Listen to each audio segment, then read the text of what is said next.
Sai Ram. Om Sai Namo Namah. Shri Sai Namo Namah. Jai Jai Sai Namo Namah. Sadguru Sai Namo Namah. Om Sai Ram. By the grace of Baba's blessings, I have been given this opportunity to read the Sri Sai Sat Charitra for all of you. Today, we'll be reading chapter 37. Om Sai Ram. Chapter 37, Chavadi Procession. In this chapter, Hemant Pant, after making some preliminary observations on some points of Vedanta, describes the Chavadi procession. Preliminary. Blessed is Sai's life for his devotees. Blessed is his daily routine. His ways and actions are indescribable. Sometimes he was intoxicated with Brahmanand, that is divine bliss, and at other times completely self-absorbed. While doing so many things at the same time, he was yet unconcerned with them. Though he seemed at times quite inactive, he was not idle or dozing. He always abided in his own self. Though he looked calm and placid as the sea, he was deep and unfathomable. Who can describe his ineffable nature? He regarded men as brothers, women as sisters and mothers. He was a perfect celibate, as everybody knows. May the knowledge we got in his company last long unto death. Let us ever serve him with wholehearted devotion to his feet. Let us see him, God, in all beings, and let us constantly remember his name. Hemant Pant, after making some lengthy dissertations on some topics of Vedanta, which he himself considers as a digression, goes on to describe the Chavadi procession. Chavadi procession. Baba's dormitory has been already described. One day he slept in the masjid and on the next in the Chavadi near the masjid. He slept in the masjid and in the Chavadi on alternate days. This alternate sleeping at both these places went on till Baba's Mahasamadhi. From 10th December 1909, devotees began to offer regular worship to Baba in the Chavadi. This we will now describe with his grace. When the day of retiring to the Chavadi came, people flocked to the masjid and did bhajan in the mandap or courtyard for a few hours. Behind them was a beautiful palanquin, to the right a Tulsi Vrindavan, and in front Baba adorned his seat, and there were the devotees singing bhajan. Men and women who had a liking for the bhajan came in time. Some took tal, chiplis and kartal, mridang, khanjiri and ghol, all musical instruments in their hands, and conducted the bhajan. Sai Baba was the magnet who drew all the devotees to him. Outside in the open, some trimmed their divatyas or torches, some decorated the palanquin, some stood with cane sticks in their hands and hailed victory to Baba. The corners were decorated with buntings. In the masjid, rows of burning oil lamps shed their light. Baba's horse, Shyamkarna, stood fully decorated outside. Then Tatya Patil came with a group of men to Baba and asked him to be ready. Baba sat quiet in his place till Tatya came and helped him to get up by putting his arm under Baba's arm.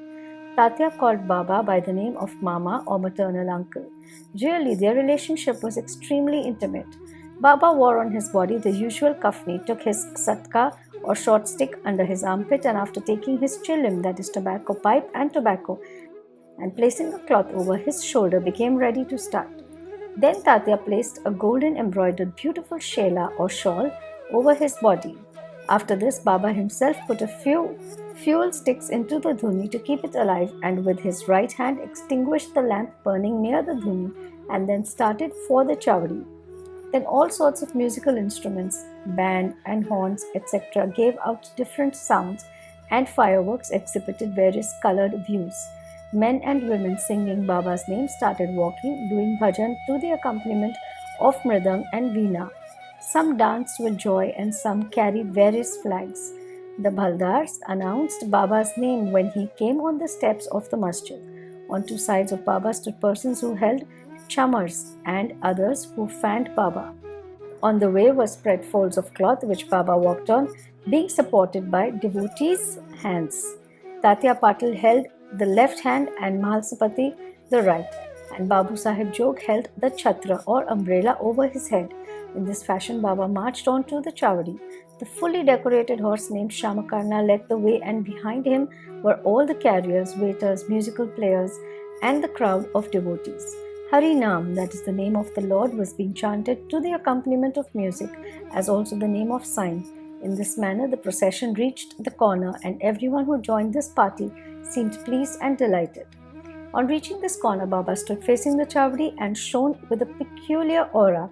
It seemed as if the face of Baba took over the glory of the rising sun. Baba stood there with a concentrated mind, facing the north as if he was signaling something. All the instruments played music while Baba moved his right hand up and down for some time.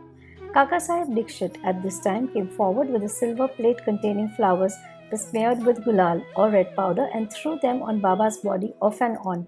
The musical instruments played their best at this juncture, and Baba's face beamed with radiance and beauty, and all the persons viewed this lustre to their heart's content. Words fail to describe the splendor of this scene. Sometimes Mahalspati began to dance as if possessed by some deity, but all were surprised to see that Baba's concentration was least disturbed. With a lantern in his hand, Tatya Patil walked on Baba's left side and Bhagat Mahalspati on the right, holding in his hand the hem of Baba's garment. What a beautiful procession, and what an expression of devotion. To witness this, men and women, poor and rich, flocked there. Baba walked at very slow pace. Bhaktas followed on both sides with love and devotion. With joy permeating the whole atmosphere of the place, the procession reached the Chavdi. Those days are gone now. Nobody can see them in future, but by remembering and visualizing that sight, we can bring solace and ecstasy to our minds.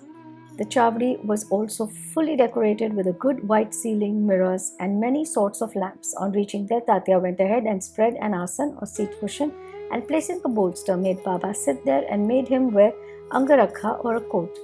Then the devotees worshipped him in various ways. They put a crown on his head with a tuft above, placed garlands of flowers and jewels around his neck, and marking his forehead with musk mixed vertical lines, as Vaishnava devotees do.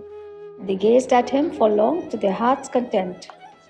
They changed his headdress now and then held it aloft on the head, fearing that Baba might throw it away. Baba knew what the bhaktas wished for and meekly submitted to all their ways without objection. With these adornments, he looked wonderful and beautiful. Nana Sahib Nimolkar held the chhatra or state umbrella with its beautiful pendants, which moved in a circle with its supporting stick. Bapu Sahib Jog washed his feet in a silver dish, offered arghya and worshipped with due rituals, then besmeared his arms with sandal paste and offered him tambul, that is betel leaves. Baba sat on the asan or gaddi while Tatya and others kept standing. When Baba sat on the gaddi, supporting himself against the bolster, devotees on both sides waved chamars and fans.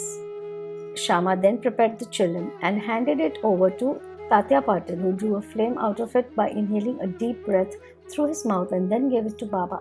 After Baba had his smoke, it was given to Bhagat Mahalspati and then it was passed round to all. Blessed was the inanimate chilim. It had first to undergo many ordeals of penance, such as being kneaded by pot makers, dried in the sun and burnt in fire, and then it had the good fortune to get the contact of Baba's hand and his kiss.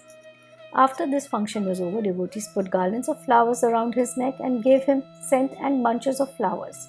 Baba, who was an incarnation of dispassion, cared a fig for all these necklaces of jewels and garlands of flowers and other decorations.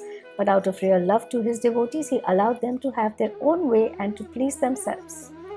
Finally, Bapu Sahib Jog waved the aarti over Baba, observing all formalities, and the musical instruments played their auspicious tunes. When this aarti was over, the devotees returned home, one by one saluting Baba and taking his leave. When Tatya Patil, after offering chilim, attar, that is scent, and rose water stood to depart, Baba said to him lovingly, "Guard me properly. Go if you like, but return sometimes at night and inquire for me." On replying in the affirmative, Tatya Patil left the Chavdi and went home. Then Baba himself prepared his bed. He arranged some sheets one upon another and thus making his bed, went to rest. We shall also now take rest and close this chapter with a request to the readers that they should remember Baba and his Chavdi procession daily before they retire and go to bed. Bow to Sri Sai. Peace be to all. Om Sai Ram. Footnotes. Baldars are ununiformed escorts, and chamar is a bundle of animal hair fixed at one end of a stick. Om Sai Ram. With folded hands, I humbly request Sai Baba to please forgive me for any mistake that I might have made while reading this chapter. Om Sai Ram.